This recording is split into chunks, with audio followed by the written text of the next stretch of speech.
Boone, get me started with a wide receiver here that you think is going to get off to a hot start to the season. And spoiler alert, this name is probably somebody that people thought was going to get off to a cold start to the season when we saw where he landed in this year's NFL draft. But wow, have things changed. And I mean, it wouldn't be an episode of this show if I wasn't talking about my love for Emeka Egbuka, right? I've already gone off about him before, how I thought he was one of the best values in drafts. I still think he is. And his ADP is on the rise, but you should be going out and getting him as many places as you can. And it's not just a Chris Godwin injury situation, which we can go over that. I mean, the reports came out that he had that second surgery on his ankle, the same ankle injury that cost him most of last season. He had a second surgery in the spring.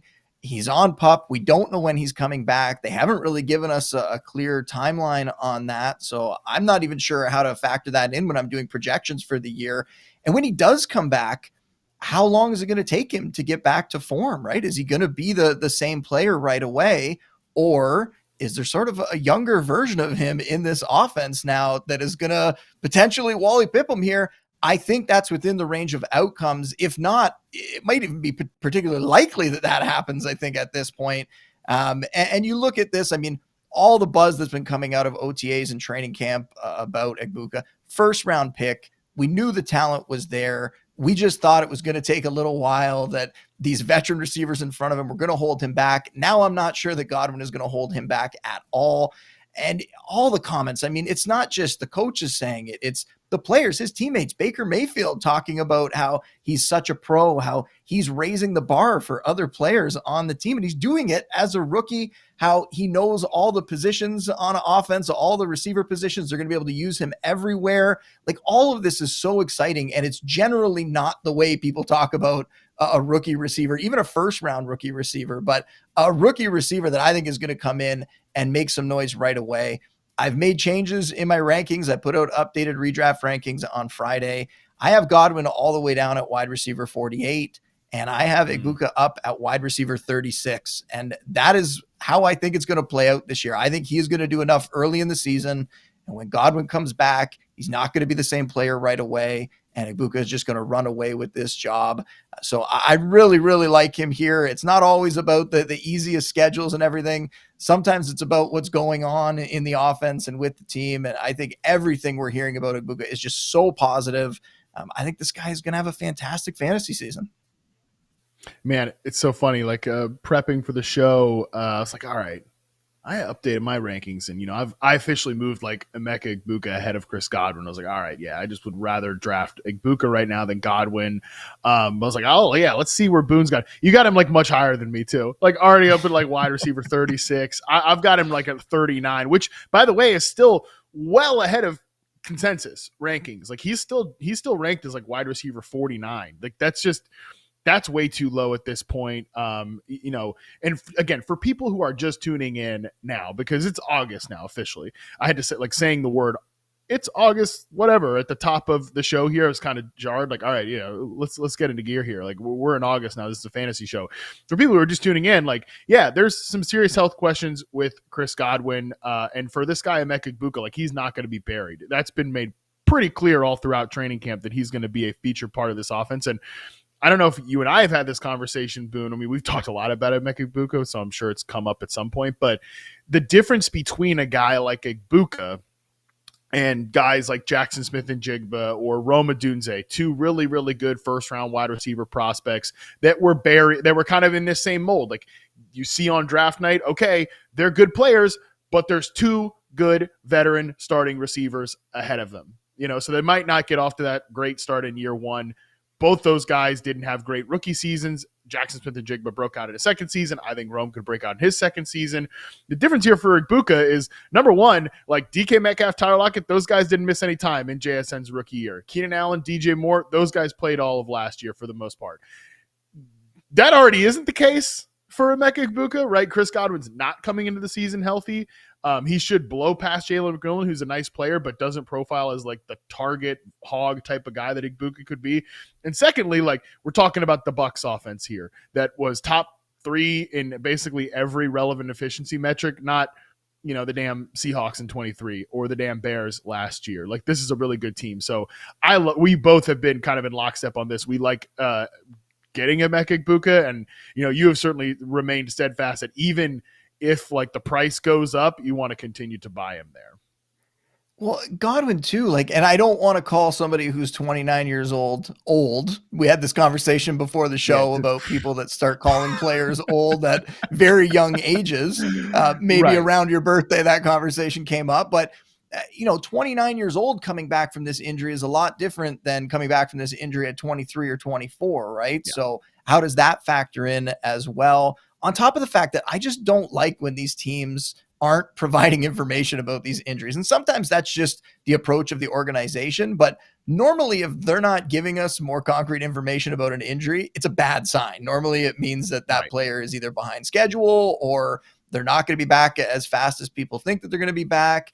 And you hate to see a report come out about a second surgery that he had to have. And maybe it was just a cleanup. Maybe it's not that big of a deal, but I would much rather have one surgery and then let's get you back on the field as soon as we can versus a second surgery happening in the spring. I worry. I mean, I got rid of Chris Godwin in a lot of dynasty leagues last year because I had contending teams. And when he got hurt, I traded him away for pieces that could help me down the stretch.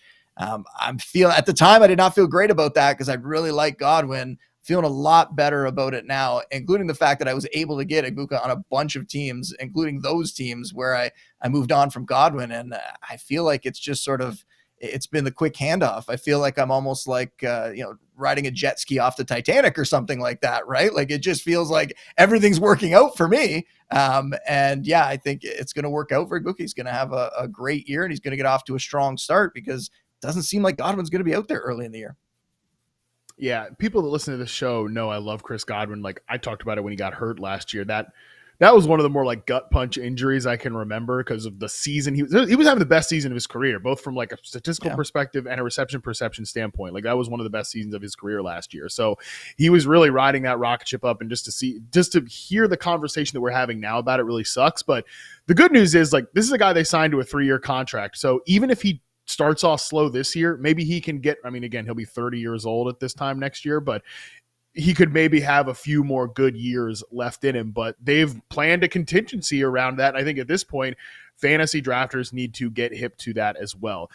I'll flip the script here and talk about a wide receiver I think that's going to get off to a cold start to the season. But Boone, actually, it's another guy that I have ranked ahead of consensus. So while I do think that Calvin Ridley, Tennessee Titans wide receiver, is a value pick in drafts right now and is somebody that I want to take, I'm also going to harden myself here to this might be not the best start to the season for Calvin Ridley. Like, it might take a minute for Calvin Ridley and for Cam Ward. Like, this is really kind of more of a Cam Ward conversation than a Calvin Ridley conversation to get rolling here. First matchup, week 1, is in Denver. We know that like Pat Surtain is going to be hawking around Calvin Ridley. He is going to be probably tracking him as the lone perimeter, like proven. I mean, Tyler Lockett's a proven player, but he's obviously on the back nine of his career at this point. Like, the one difference maker they have at wide receiver is who the Denver Broncos are going to be dedicating Patrick Surtain to in week 1. So there's that. Week 2, we talked about the Rams defense already. While I do think that is a vulnerable secondary, and maybe that could be like, all right, Ridley breaks out in week 2. Let's also remember, again, badass pass rush. This is a team that signed a left tackle in Dan Moore, who is a good player, not a great player. They're also moving J.C. Latham, who really struggled as a rookie, back to his natural position to right tackle. But those guys got to block up Jared Verse in week 2. Could Cam Ward be under duress in week 2 against the Rams? Potentially. Week 3 against the Colts. On paper, looks like a good matchup, but they're brought Lou Anarumo in. They brought in Travarius Ward. They brought in Cam Bynum in that secondary. I think that could be a really interesting unit that might be a very different looking defense than we think. That could, again, it's not the worst matchup in the world, but something to consider for these guys there. And then really also week 4 against the Texans. I don't care what the on-paper matchup looks like. That's one of the best defenses in the league this year. We did top 10 defenses for Football 301. They were my number 2 ranked defense going into the season. Great pass rush that's going to be all over Cam Ward. Derek Stingley's one of the best cornerbacks in the league, if not the best cornerback in the league. And they've got other guys in that secondary too. Kamari Lassiter had a really good year last year. So certainly just a group of players that could really struggle to the Titans offense could struggle to get rolling with a rookie quarterback here. Yeah, for sure. And I think pointing this out specifically about guillotine leagues and emphasizing that like survival mode that you have to go into, taking a guy that has to go against Pat Surtain in week 1, not a smart move. You are probably not going to be playing in week 2 if you take that player and you need him to perform for you in week 1. And in that instance, then Ridley's going to be available on the waiver wire if that is the lowest scoring team. And then you can go pick up Ridley. You can make a bid for him, grab him, and now you have him for the rest of the season, right? Like that's the nature of that game and why people should be keeping that in mind with these early season schedules and some of the early season matchups that are very definitive. And we don't always know that a corner is going to track the number one guy, but I think you laid it out pretty clearly.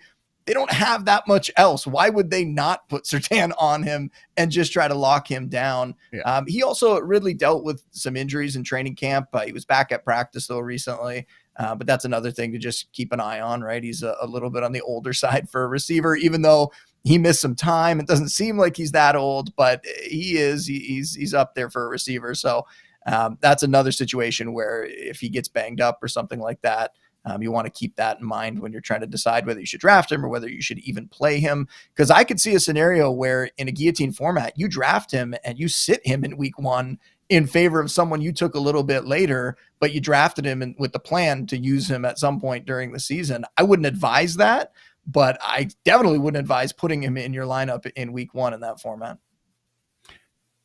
And that's the thing too. And we'll talk about that when we get to the guillotine section. When you got to remember, like these leagues are a lot bigger, right? Draft was 18 teams. So some of my bench receivers, I'm not exactly like, oh yeah, I'm really itching to throw out, one of these guys like Cedric Tillman might be my top like reserve receiver. Actually, Deebo Samuel probably is my top reserve receiver. But again, not like that would be probably Calvin Ridley's name, right, in this scenario, because I still have Calvin Ridley ranked ahead of consensus. I've got him as like wide receiver 24. That's well ahead of where he's going. There are some matchups in the back half of the year that I really like, but he's someone that might not just get rolling early on